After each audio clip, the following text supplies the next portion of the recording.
నమస్కారం అండి. నా పేరు doctor Sai Ravishankar. I'm a senior consultant cardiologist, Hyderabad. చాలామంది ఇంట్లో మేము చూస్తుంటాం, గొరక, స్నోరింగ్ అంటారు. చాలామందికి ఉంటాయి, కొంతమందికి ఎక్కువ ఉంటాయి. అంటే పక్క హౌస్లో కూడా వినిపిస్తుంది, పక్క రూమ్లో కూడా వినిపిస్తుంది. కొంతమందికి తక్కువ ఉంటాయి. స్నోరింగ్, గొరక ఎవరికి వస్తుందో అతనికి తెలియదు, పక్క వాళ్ళే చెప్పాలి. అంటే పక్కన వాళ్ళ ఫాదర్, మదర్ ఆర్ వాళ్ళ వైఫ్, చిల్డ్రన్స్ ఎవరైనా ఉంటే వాళ్ళకి తెలుస్తుంది.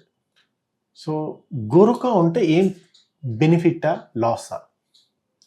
గొరక ఉన్న పేషెంట్స్కి ఆ స్టడీస్లో తెలిసింది ఏంటంటే 30% ఛాన్సెస్ ఆఫ్ హార్ట్ అటాక్ అవని, హార్ట్ ఫెయిల్యూర్ అవని, ఎరిథిమియాస్ అవని, స్ట్రోక్ అవని, పల్మనరీ ఎంబోలిజం అవని చాలా ఎక్కువ ఉంటాయి. గొరక అంటే ఏంటవుతుంది?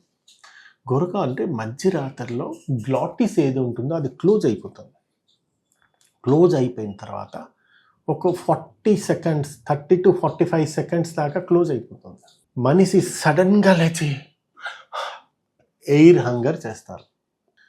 దానివల్ల ఏంటవుతుందంటే బ్లడ్లో ఆక్సిజన్ లెవెల్స్ తగ్గిపోతాయి. ఒకసారి ఆక్సిజన్ లెవెల్ తగ్గిపోయింది అనుకోండి, హైపోక్సిమియా అయిపోయింది అనుకోండి, body immune mechanism hyper active అయిపోతుంది.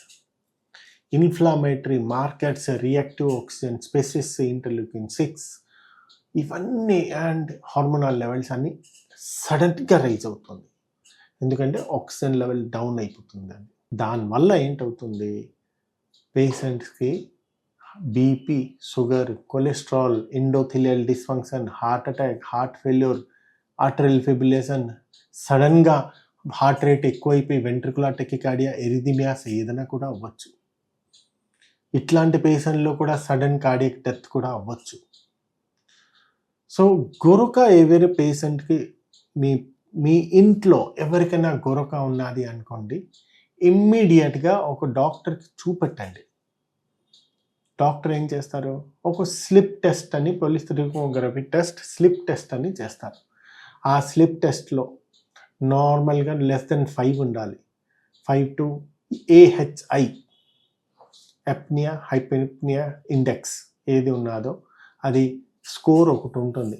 5, 15, 30. If it is more than 30 అనుకోండి, ఖచ్చితంగా doctor will advise CPAP or BiPAP. ఆ సిప్యాప్, ఆటోమేటిక్ సిప్యాప్ పెట్టుకుంటే గొరక తగ్గుతుంది అండ్ బ్లడ్లో ఆక్సిజన్ ఏదో పెరుగుతుంది. హార్ట్ అటాక్ కూడా చాలా మటుకు తగ్గిపోతుంది. సో గొరక ఉన్న వాళ్ళకి తెలియదు. సపోజ్ మీరు సింగిల్గా ఉన్నారు, పక్కన గొరక, దాని లక్షణాలు ఏంటుంటాయి? రాత్రి నిద్ర పడుకుంటారు, కానీ తెల్లారేసరి తర్వాత మార్నింగ్ టైంలో నిద్రపోతుంటారు. ఇట్లా డే టైం స్లీప్లెస్నెస్, మార్నింగ్లో హెడేక్ అనిపిస్తుంది, మీరేం కన్సన్ట్రేషన్ చేయలేపుతున్నారు, వర్క్లో కన్సన్ట్రేషన్ చేయలేపుతున్నారు, మెమొరీ లేదు, మీకు ఏదైనా ఒక టాస్క్ చెప్పారంటే ప్రాపర్గా మీరు చేయలేపుతున్నారు, రాత్రి ఎక్కువసేపు యూరినేషన్ కూడా పోతారు, ఎరెక్టైల్ డిస్ఫంక్షన్ అండ్ లిబిడో కూడా కొంచెం తగ్గిపోతుంది.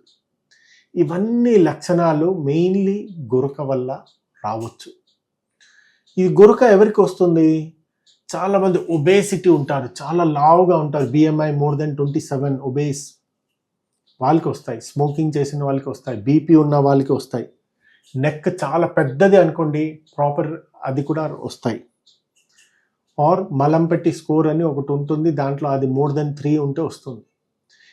దీనికి పరిష్కారం ఒకటే, మీ వెయిట్ రిడక్షన్ చేయాలి, స్మోకింగ్ ఉంటే స్మోకింగ్ బంద్ చేయాలి, ప్రాపర్ టైంకి తినాలి అండ్ ప్రాపర్ టైంకి నిద్రపోవాలి. మీరు weight reduction suppose more than 5 kilos తగ్గించారనుకోండి, గొరక ఖచ్చితంగా తగ్గుతుంది. బీపీ కంట్రోల్ చేసుకున్నారనుకోండి, ఖచ్చితంగా గొరక తగ్గుతుంది. గొరక ఏది వచ్చిందో అది very important for the heart attack, heart failure, arrhythmia, stroke, pulmonary embolism. ఇమ్మీడియట్గా దానికి కంట్రోల్ చేసుకోండి. మైల్డ్ ఉన్నప్పుడే మీరు కంట్రోల్ చేసుకుంటే ఇంకా సివియర్ అవ్వదు అండ్ దానివల్ల హార్ట్ అటాక్ కూడా ఛాన్సెస్ ఎక్కువ ఉంటాయి. ఇమ్మీడియట్గా డాక్టర్ దగ్గరికి వెళ్ళి స్లిప్ టెస్ట్ చేసుకోండి, దానికి ట్రీట్మెంట్ చేసుకోండి. Thank you.